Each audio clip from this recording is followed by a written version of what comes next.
P ജയരാജന്റെ ആത്മകഥാ വിവാദത്തിൽ മാധ്യമങ്ങളെ പഴിച്ച് എം.വി. ഗോവിന്ദൻ. മാധ്യമങ്ങൾ പാർട്ടിക്കെതിരെ നടത്തുന്ന ഗൂഢാലോചനയാണിത്. ജയരാജൻ പറയുന്നത് വിശ്വസിക്കുന്നു. പാർട്ടി നടപടി സ്വീകരിക്കുമോ എന്ന ചോദ്യത്തിന് മറുപടി പറയാതെ എം.വി. ഗോവിന്ദൻ.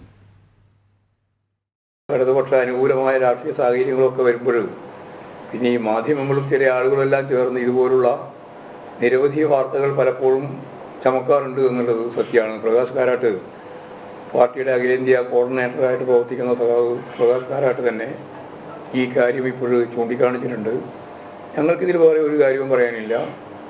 കാരണം ആരെപ്പറ്റിയാണോ ആ പുസ്തകത്തെ പറ്റിയെല്ലാം പറഞ്ഞിട്ടുള്ളത് അദ്ദേഹം തന്നെ അതിനിശ്ചിതമായിട്ട് അത്തരത്തിലുള്ള ഒരു കാര്യവും ഇല്ല എന്ന് പറഞ്ഞു കഴിഞ്ഞ സാഹചര്യത്തിൽ ജയരാജൻ പറയുന്നത് വിശ്വസിക്കുക എന്നുള്ളത് തന്നെയാണ് പാർട്ടിക്ക് ചെയ്യാൻ സാധിക്കുന്ന കാര്യം. വിവരങ്ങളുമായി മിഥുൻ പിള്ള ചേരുകയാണ്. മിഥുൻ, പി ജയരാജനെ തള്ളാതെയും കൊള്ളാതെയുമാണോ എം.വി. ഗോവിന്ദന്റെ പ്രതികരണം? പ്രത്യേകിച്ച് മാധ്യമങ്ങളെ പഴിചാരുന്ന പതിവ് സമീപനം തന്നെയാണോ എം.വി. ഗോവിന്ദൻ സ്വീകരിച്ചത്? പി ജയരാജനെ പൂർണ്ണമായും പിന്തുണയ്ക്കാതെയാണ് ഈ CPM-ന്റെ സംസ്ഥാന സെക്രട്ടറിയായ എം.വി. ഗോവിന്ദൻ ഇപ്പോൾ മാധ്യമങ്ങളോട് സംസാരിച്ചിരിക്കുന്നത്. ഈ ബുക്ക് വിവാദവുമായി ബന്ധപ്പെട്ട് പി ജയരാജൻ തന്നെ നിലപാട് വ്യക്തമാക്കിയിട്ടുണ്ട്. അതുകൊണ്ട് തന്നെ കൂടുതലൊന്നും പറയാനില്ല എന്നൊരു നിലപാടാണ് എം.വി.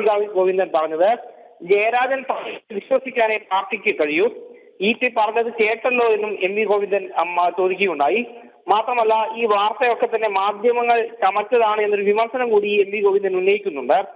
പി ജയരാജൻ പറഞ്ഞതാണ് തങ്ങൾ മുഖവിലേക്ക് എടുക്കുന്നതെന്നും മാധ്യമങ്ങൾ നടത്തിയ ഗൂഢാലോചനയുടെ ഭാഗമായ തെരഞ്ഞെടുപ്പ് സമയത്ത് തന്നെ ഇത്തരം ഒരു വാർത്ത പുറത്തു വന്നതിന്റെ പശ്ചാത്തലത്തിലൊന്നും എം.വി. ഗോവിന്ദൻ വിമർശനം ഉന്നയിക്കുന്നു. ഇതൊരു തരത്തിൽ ഉപതെരഞ്ഞെടുപ്പിനെ സ്വാധീനിക്കില്ല എന്നും എം.വി. ഗോവിന്ദൻ പറഞ്ഞു വെക്കുന്നുണ്ട്. മിഥുൻ പിള്ളയാണ് കണ്ണൂരിൽ നിന്നും വിവരങ്ങൾ നൽകിയത്.